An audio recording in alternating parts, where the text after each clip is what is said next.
নমস্কার, আশা করছি সবাই খুব ভালো আছেন। খুচরো মুহূর্ত চ্যানেলে আপনাদের সবাইকে স্বাগত। সকালে বেরিয়েছিলাম একটু হাঁটতে, তাই ভাবলাম আপনাদের সাথেও একটু তা শেয়ার করি। এই দেখুন গোলাপি নয়নতারা ফুল, গোলাপি আর সবুজ কি অদ্ভুত সুন্দর দেখতে লাগছে। আর এই দেখুন কাঁচা লঙ্কার গাছ, গাছটিতে পুরো ঝাপড়ি ঝুপড়ি হয়ে লঙ্কা ধরেছে। এত সুন্দর দেখতে লাগছে গাছটিকে। আর এই যে সকালবেলা আমি আর আমার মা একসাথে হাঁটছি, আমাদের হাঁটা কম, গল্পই বেশি হচ্ছে।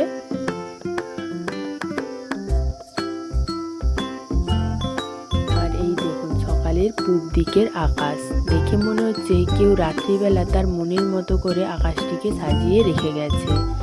আর কাঁঠাল গাছটির অবস্থা দেখুন, একটা কাঁঠাল গাছে এত কাঁঠাল আমি এর আগে কখনো দেখিনি। কিছু কিছু কাঁঠাল তো মানে গাছ থেকে পুরো মাটিতে পর্যন্ত লেগে আছে, এত কাঁঠাল ধরেছে গাছটিতে।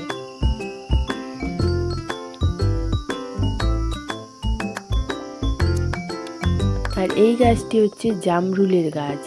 এই জামরুলটা ঠিক সাদাও নয়, আবার ঠিক লালও নয়, একটু হালকা গোলাপি টাইপের। এই জামরুলগুলো খেতে খুব মিষ্টি হয়। তারপর আমরা হেঁটে চলে এসেছি বাড়ি এসে জল খাওয়ারও রেডি, পরোটা, কুমড়োর তরকারি আর ডিম সেদ্ধ। এবার সবাই মিলে সকালে জল খাবারটা খেয়ে নিই। খাওয়া দাওয়ার পরে দুপুরের কিছু কাজকর্ম সেরে একটু রেস্ট করে বসেছি একটু আম পান্নার শরবত বানাতে। আমটাকে পুড়িয়ে তার পাল্পটা বের করে নিয়েছি।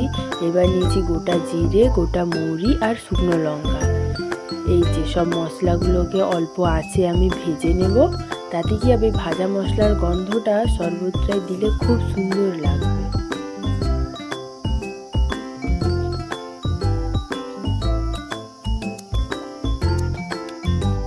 অল্প আঁচে হালকা হালকা করে নেড়ে ভালো করে ভেজে নিতে হবে মশলাটিকে। ভাজা হয়ে গেছে আমার মশলাটা ভাজার পর আমি গুঁড়ো করে নিয়েছি।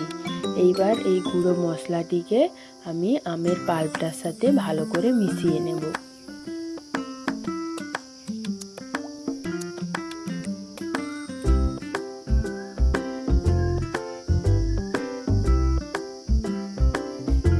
এইবার আমি এর মধ্যে দিয়ে দেব অল্প একটু লবণ, পরিমাণ মতো দিতে হবে লবণ।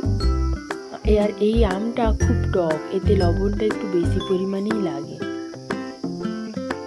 ভালো করে মিক্স হয়ে যাওয়ার পরে আমি একটা জায়গা নিয়েছি, এতে আমি পরিমাণ মতো জল নিয়ে নেব।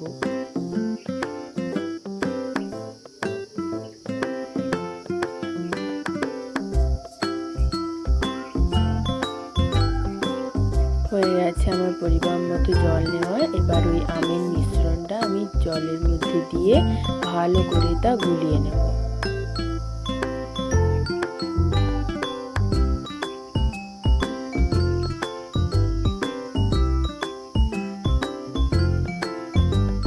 ভালো করে গুলানো হয়ে গেছে। এবার আমি এর মধ্যে দিয়ে দিলাম পরিমাণ মতো চিনি।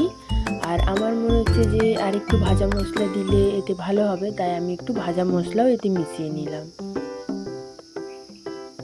এবার ভালো করে এটাকে মিশিয়ে নিতে হবে চিনিটা গুলে যাওয়া পর্যন্ত।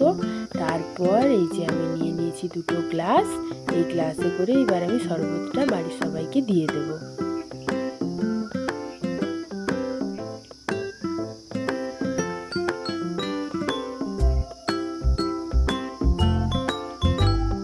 সুন্দর দেখতে লাগছে আম পান্নার শরবতটিকে। এই যে পাশে আমার বোন বসে আছে, প্রথমে আমি বোনকে দিয়ে দিচ্ছি, তারপর আমি এই গ্লাসটি শরবত নিজে খাবো। বাহ, বেশ ভালোই লাগলো খেতে। এই যে বিকেলে বেরিয়েছিলাম একটু আশেপাশটা ঘুরতে ঘুরতে ভাবলাম বিকেলের আকাশটা, মেঘলা আকাশটা আপনাদের সাথে একবার শেয়ার করি। আর এই দেখুন নিচে, এটা হচ্ছে আখ বাগান। ঘুরে এসে চা, পকোড়া আর মুড়ি নিয়ে বসে গেছি সন্ধ্যাবেলা জল খাওয়ার খেতে। আমি মুড়ি খাই। আজকে এই পর্যন্তই রাখি, আসবো পরে নতুন একটা ব্লগ।